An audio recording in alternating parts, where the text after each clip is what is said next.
ultimately standards are going to emerge in this space. But importantly, right now, there really are none. ESG is whatever everybody agrees it is. And by that, I mean that it's up to portfolio managers, intermediaries, advisors, and ultimately the investor to decide on acceptable definitions of ESG for them. And this, it can be, ESG can be passive, it can be active, it can be large cap, it can be small cap, it can apply to individual sectors, styles of investing, even private company investing.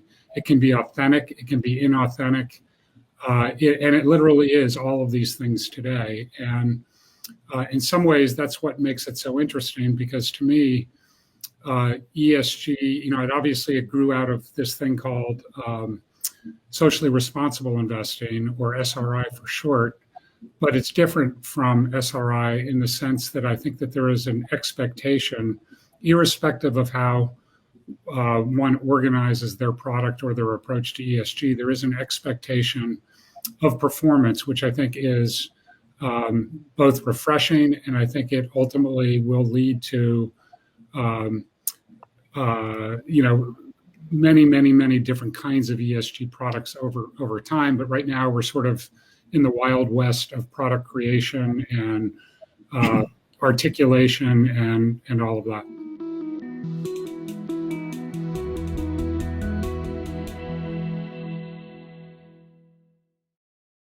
I think it's important to kind of start at the beginning here. And, I mentioned earlier that ESG is a lot of different things to a lot of different people.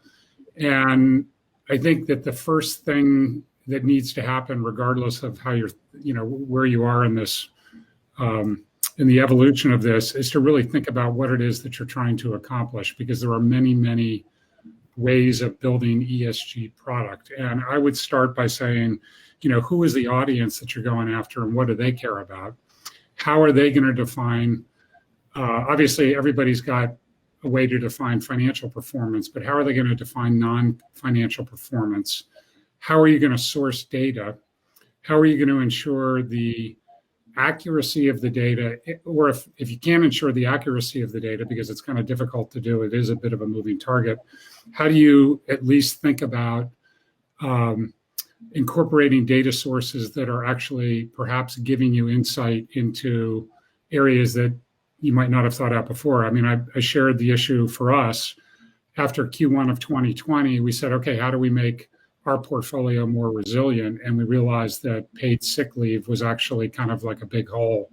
And it led us to actually implement a data capture effort with our data partner, which is Corporate Knights based out of Toronto, around actually capturing data around, what companies are actually doing with respect to paid sick leave, so we can incorporate it as a material risk factor.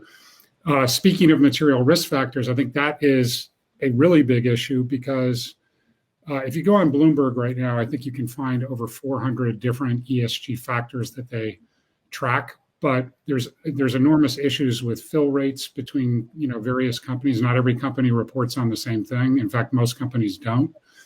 So if you want to compare two companies in a specific industry group, what do you do when half the companies are reporting on one thing and there's no standardization in terms of how they report? So it's very difficult to compare, various data elements. And so these are all of the things that I think, whether you're a portfolio manager or an advisor that is dealing with clients who are asking about ESG, or an advisor who I think has enough foresight to recognize that if the clients aren't asking today, they're going to be asking tomorrow, or maybe they're not going to be your clients.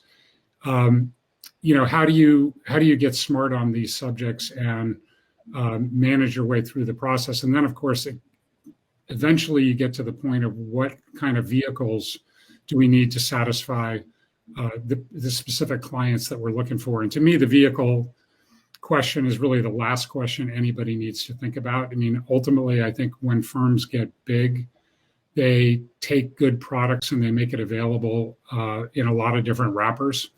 My firm, Stance Capital, is a small firm that grew out of a vision that I had not too long ago, but 7 or 8 years ago.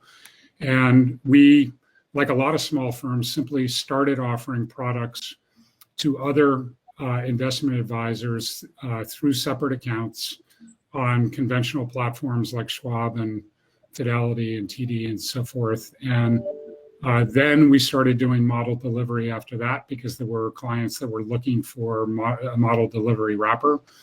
And then one of the things that we recognized, and it's a very new experience. So for those of you who are interested in launching an ETF or in particular a actively managed semi-transparent ETF, follow up with me afterwards, and I'll tell you about the process that we went through. But we made that decision because we recognized that ultimately our clients are primarily other financial services firms, and in many cases, they're actually looking to buy a ticker symbol. They don't necessarily want to buy individual accounts. And if they want a ticker symbol, okay, are we gonna offer a mutual fund or are we gonna offer an ETF? And because we happen to be very active, and we think some of our performance edge comes from being active, we decided that an ETF made the most sense simply from a tax perspective.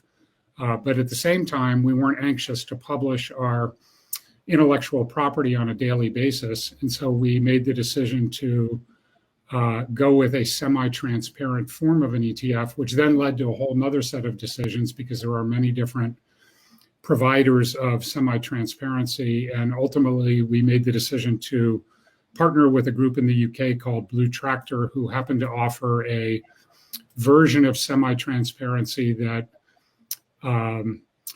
disguised the weights, but actually was fully transparent on the holdings. And our thesis was, if you're an ESG investor, you actually do care about what you own. And I get calls frequently from clients or prospects saying, tell me what's in your portfolio, and I'll show them the portfolio. And then they'll say, well, why do you own this?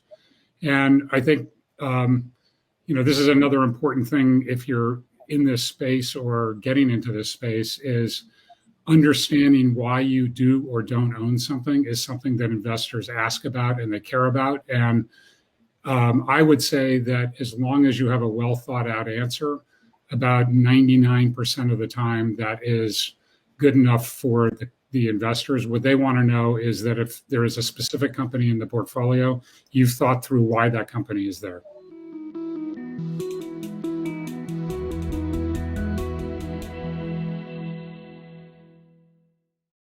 The first one is ESG reports in other countries, such as Singapore, are prepared in accordance with GRI. Is there one that is common in the US that advisors should consider as a standard framework? Bill, if you want to jump into that. Yeah, I'm willing to tackle that. The answer is no. And I would say that right now we're in this kind of confusing state where, for the most part, portfolio managers report on their own impact.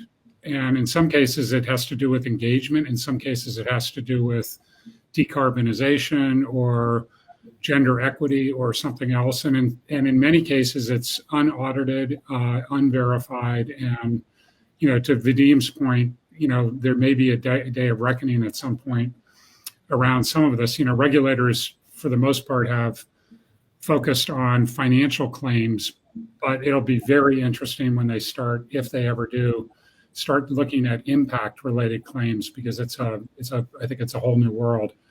I would say that, there are two major data aggregators or data processing firms in the ESG space. One is Sustainalytics, the other is MSCI.